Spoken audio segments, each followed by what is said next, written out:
Well, hello and welcome back to Whilton Mill after what seems like months, for just 3 weeks, and we're back for the NKC O-Plate, a special meeting, and today, Saturday, with some special guest carts. Oh, have we not, everybody? Formula A is back.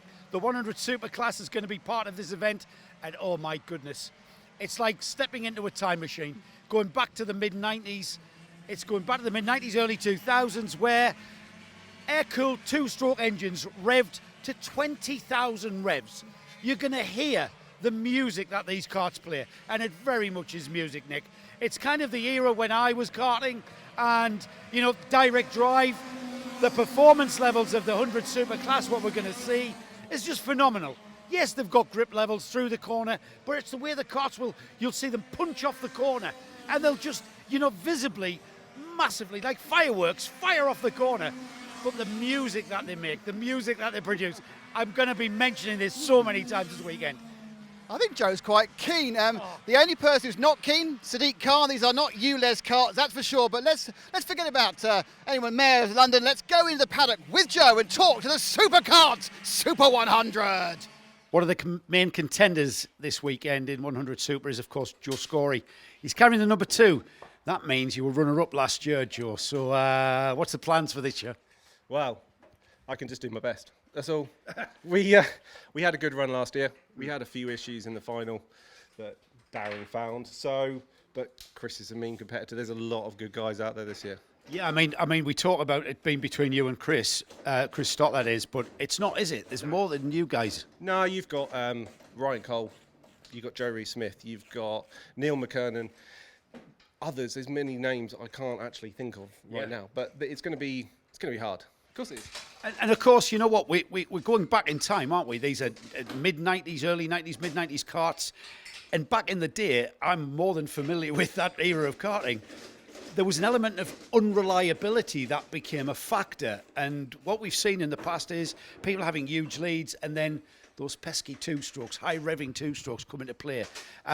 You know, what sort of mindset do you go into a race with? I think you've already said it. You're just going to do your best. Yeah, you can only do what you can do. There's only so much prep. It's the same as Rotax and the modern karts that Kieran's got in here. You can only do so much. Like, I've done the best I can. My engine builder's here. I've got 2 of my best mates here helping. Like, it's only you can do what you can do. You've got quite an entourage, haven't you? I mean, you've just give the viewers and listeners an idea. We've just come in off a practice session, and Joe, you stepped aside, and your team of bodies went to work on literally every bit of this kart. We're measuring front axle across the front axles for tracking and stuff. We're trying different hubs. What is going on, quite frankly? So last year I was on the Cosmic, which is sat just behind the boys here, which was fine. It's brilliant. I picked this up off of Facebook, off a friend, and tested it, and I was like, wow, this is great. But So what is this? so this is a Birrell R931. I got it off Sam Hart. And to be honest, there's a lot of gone into it. There's a lot of new bits, a lot of finding bits, trawling bits from Italy, everywhere. Right. Don't tell the wife. I wouldn't dare. Always take a couple of notes off. Yeah. I mean, so it's historic kart racing, isn't it, effectively? So just how easy, how difficult is it to find the bits and pieces that will go? And is there any crossover with modern karting components to this era? Mainly wheels, steering wheel. I think steering columns are very similar, track rods. Apart from that, I'm not really sure if there is much more. Paul races the same kart. Darren, my engine builder, and his son race the same. Lee races in the water-cooled versions of these. So you make do what you can. And bits you can't find anymore, you can have manufactured. Right. Not to like a new standard. Like, I needed some brake shims. They don't make them anymore. Right. So Billy Thomas, who's in this class, kindly made me some spacers. I needed some specific spacers. He done the same. Right. So it's difficult. Like, yeah, we're trying different things. I know that works, but I want to be on something a little bit different. If it works, brilliant. If it doesn't, well, I've got to try harder. Well, it's just finding that bit of edge, isn't it, Joe, going into the race weekend? In a weekend like this, there is no edge. There is so many people within a tenth of each other. It's going to be, like last year was a good race. We were lucky with the weather. I got a little bit of a break in the final. Then we had the issue, luckily, which we found. Whether that's the problem or not, we'll find out in the next one. But we're now about to try that motor, so we'll see. Great stuff. It's Ryan Cole on the number 25 in the 100 Super. Ryan, just watched out there in practice, and the thing that struck me was just how these direct drive karts punch off the corner. It's phenomenal. One of the quickest I've ever been on. It's more the slide carbs. We did a bit of liquid cooled racing years ago in the 2000s, and they were quick. But since we bolted the slide carb on, it's a completely different animal. It's just the power delivery is just far more aggressive. And does the throttle pedal become more of a switch, or is it, do you have to use it progressively?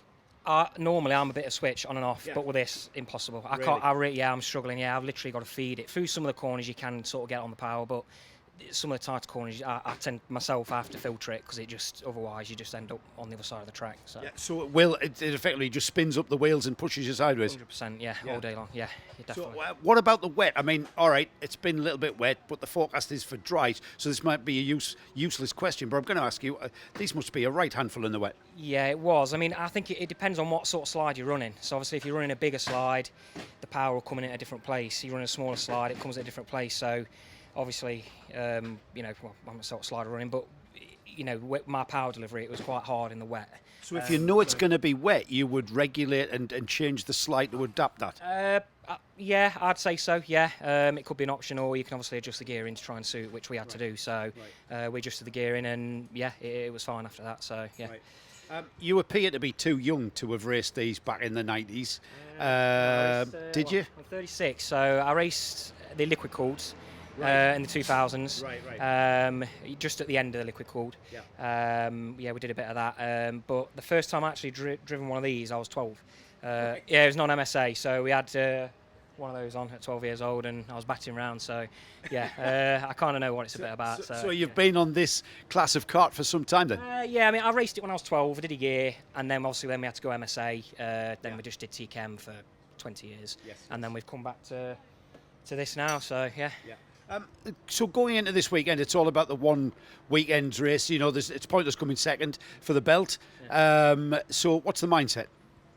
Just got to go for it, haven't you? There's no way around it. So it's you either win or lose. So obviously you've got to within your limits, because obviously you've got the tyre to think about. These are a lot softer than what we've been used to running. So you can't exactly go all hell went loose, early on. Otherwise, you'll have no tyre left at the end of the day. So, but yeah, obviously try and look after the tyre, and then if you've got a good tyre left for the final, then you should be okay. So makes it sound easy, doesn't he?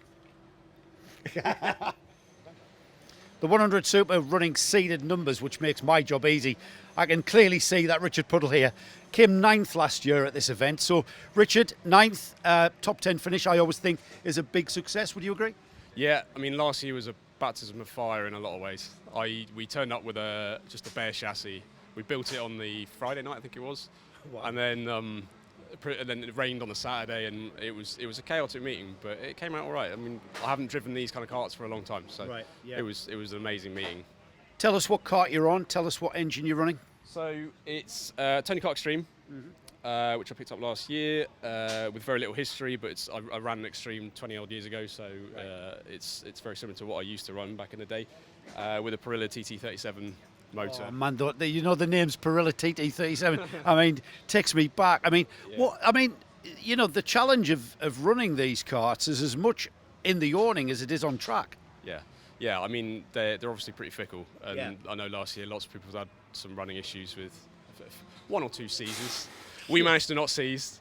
I'm touching wood wherever it is. Touch all the wood, because that was very commonplace back in the 90s and 2000s. Yeah. I mean, it was part of it, and I think a lot of people watching last year, didn't know what was going on. I think a lot of people learnt a lot last year, including us running it, but also people. We had so many Rotax competitors coming up to us and saying, "What is it?" They don't know. They literally don't know what they are, and it's amazing. It's only us old guys, isn't it? I realise. Yeah. I mean, these engines, the noise they make. I mean, in last year's coverage, for instance, I'll give you remind everybody. Nick and I stopped talking. I remember it. And we said, watched it back. Yeah, let's. Nice, yeah. And it was. Look, as standing up, just thinking about it. They're screaming, aren't they? What sort of rev range are they at? That's so good. So we're approaching kind of 20,000. I think the Creek boys are probably going over 20. You know, obviously it's how long you want to run the engines for. Right. So how do you adjust that to get more revs then? What are you doing to make the engine rev more? Well, it's usually on the gearing. Obviously, you can gear it for a certain amount of revs, but you can also choke at the end of the straights just to kind of withhold it. It will stop revving at that point, obviously. So you can, for a bit of longevity, you know, one lap you can be choking it, the other lap if you're going for a move, you can just leave it and Right. fingers crossed it doesn't blow up.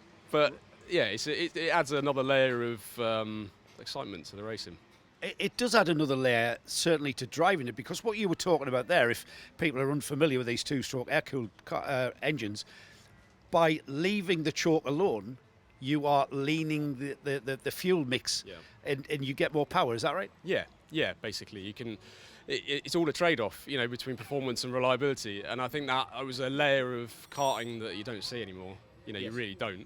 You can get on the jets, you can lean it off, you can ridge it off, you can manage it on the choke. And you've got to have a feel for what the engine's doing. You know, usually by the time you realise it's too lean, it's too late, and it goes. But it runs perfectly for that split second. Yes. And you know, it's just having a feel for it. I'm a bit out of the game, so I don't think I've got that feel. But so what's your approach then? Just set it away and reliability, really. I mean, my first and foremost, I want to finish. Last year, it was reliable. I don't think we pushed the envelope too much, but I wanted to finish, and a lot of people had a problem, so I think that was a good tactic. I think this year people are going to be more on the game, so I'm probably going to have to push it a little bit more. But to finish first you have to finish. Absolutely. That's the one. Thanks, Richard. So what we've got here is some between session maintenance going on. These engines are so highly stressed that they take they take up a lot of attention from, you know, the drivers and the team of helpers and mechanics they have around them. And what we're seeing here is them taking the engine mount off to get at, they may be changing the mount over, trying another engine, because they'll be running they'll have scrutineered more than one engine to use for this 100 Super event. So let's dive in. What's going on here? Are we just swapping engines over? Oh, you pushed me. He's afraid to talk to me. What are we doing? Are we swapping motors? Yeah, no engine mounts. Engine. So So we're just talking about how demanding these little things are. Yeah. Completely different to modern karting, aren't they? I mean, we've talked about the challenge that this brings. So are you swapping engines between sessions just to try them out? Yeah, we didn't do any testing, so we've only got 3 sessions, so we're just going to run 3 motors. Right. All right. Okay. So different motor for each session. Yeah. And what's that for? Are you trying to find out which is the quickest? We haven't run any of them. We have done no testing. Right. So you're just going to see what's what, and then choose one for tomorrow. Right. I see. That was what I was getting at. Choose one for tomorrow. There we go. So a lot of work going on, as we see, in this 100 Super paddock, and this will continue on through tomorrow, and on and on and on, right the way through to the final. And we'll see last-minute adjustments all the way to the final, not just on handling, but tweaking of carburetors. And we heard from other, Richard Puddle was talking about, tweaking the jets. And this is literally a set of goalposts that continually are on the move. And this is what we're going to see for the rest of the weekend in this class of karting. It's brilliant. I love it. Joe McKernan on the 59 is on a Fullerton chassis. Now, Fullerton chassis, if you haven't, you may have heard the name, Terry Fullerton. When Ayrton Senna was asked who was his biggest competitor in his whole career, he harked back to his karting days when he battled for the World Championship with Terry Fullerton. Now, this is one of Terry Fullerton's karts, and Joe McKernan here is going to campaign that in the 100 Super event here at Whilton Mill. Joe, you're on a very famous kart builder's kart. Do you even think about that when you're hanging onto it? No, not really. No. No. Probably not doing it justice, really, but yeah. Have you been running this kart long? I've had it about, I don't know, probably about 6-7 years, something like that. Right. I found 2 of them in a lock-up in an old mill for 50 quid I got them for. Really? But yeah, so restored them both, and then, yeah, still got it now. I mean, the majority of the grid, is that how they've come about getting these old karts? I mean, you're basically restoring historic karts, aren't you? Yeah. So, yeah, most of them have come out of an old shed or somewhere, something like that. Yeah. You're on the Vega tyres now. The NKC, which you were a part of this weekend as a guest run, they're a completely different tyre. These Vega tyres I'm more familiar with because this is what I ran in the 90s. Now, these are really, really soft, aren't they, and grippy? Yeah, to be honest, that was my first session on these tyres, so All don't know a whole lot about them, but yeah, initial thoughts, they were proper, very grippy. Yes. So we'll see how that goes. Sure, it won't be very good on the body. No. You have got a rib protector, I take it. Yeah. Yes. Yeah. You're gonna need that. The other thing about these 100 Superclass karts, the motors, 20,000 revs. So you know I can't avoid talking to you about the maintenance that goes on at a race meeting. Yeah, it's very high maintenance. Obviously, pistons every couple of hours, bottom ends, yeah. So if you get your jetting wrong, then it could be all game over in a few laps, and it could be all over. So it's hard to just get them set up. Once you got them set up, then you can either have a really good meeting or a really bad one. Yeah. So yeah. Are you familiar with the track here at Whilton Mill? Yeah, I've raced here for years. It will have been end of last year. So yeah, it's a good track. Yeah. Yeah, and do you? I would think these karts can sometimes be sort of confined around a track like Whilton Mill. There isn't really. All right, the straights are relatively long, but they're not. They're not Three Sisters, are they? So what are these like to drive? Then I would imagine it's really, really busy. Yeah. So compare Three Sisters where I last drove it, and that's a lot more. It's a lot easier to drive than it for definite. But yeah, you're always turning it. It's very bumpy as well. So if you drive the wrong lines, then it can throw you all over the place. So yeah, it's just getting used to it, and yeah. So Joe, what are you hoping to get out of the weekend? I'm going to just say top 10 because it's the first time I've ever really run these carbs engines. Right. I'm used to just pre-2000 Reed engines and stuff. That's mainly what I run. Yeah. So a top 10 I'd be happy with, I think, on a smooth day. No, I'd agree with you, Joe. Best of luck, mate. Hopefully you have a good one. Thank you. Thank you. Now, the kart that will carry the number 1 is Chris Trott's. He won this belt last year at this event. All right, he's practicing the 79, which you'll see on the camera. But to carry the number 1, Chris, going into tomorrow, the pressure, it seems, is all on yours to retain it. Yeah, we just take it as it comes every time. So Yeah. I get that feeling from everybody I speak to in the 100 Super. Does that derive from this kind of the reliability factor that can come into these two strokes? it does a little bit. Yeah, there's a reliability, and you just never know what's going to happen. And yeah, just take it all in our stride and see what happens come the end of it. Yeah. So going in without any expectations, see where you know what you're playing do not play poker with this man. He's keeping lots under his belt. You're more prepared than let's see what just happens, or surely. We're very prepared. We're very prepared. So, There you go. but There yeah. you go. So what's the key to getting a kart, this kind of, the 2-stroke engine, 20,000 revs? It's a kart is a kart. There's still adjustment on that front axle, I see. So what's the key to getting it quick here? The key is done in the workshop leading up to the race, making sure that when we arrive here, everything is 100%. The engine builder, making sure that the engine's all prepared by somebody who knows what they're doing, they're done properly. And it's all about preparation. Yeah. And so when you get to the track, you've just got to make sure everything's pointing in the right direction, so to speak, kind of thing. It's the little bits and pieces from there on. Yeah. So how far do you go? I mean, coming from car racing, you would do things like corner weights. Do you do things like corner weights on a kart or chassis straightness, something like that? We don't do corner weights. The front and rear axle height, ride heights. All right. It's more caster in the front, rear axles in the back, and that's about it really. So. Right. Yeah. And this little box of aluminium alloy here, that's the key to having a good weekend, I would imagine. Keeping them running is the key to a good weekend. Yeah. So yeah. Yeah, I've said this to other drivers in the 100 Super. You can't fail to see the way these direct drive karts punch off the corner. Do you feel that as a driver? Because they visually look quicker off the corner than a clutched kart.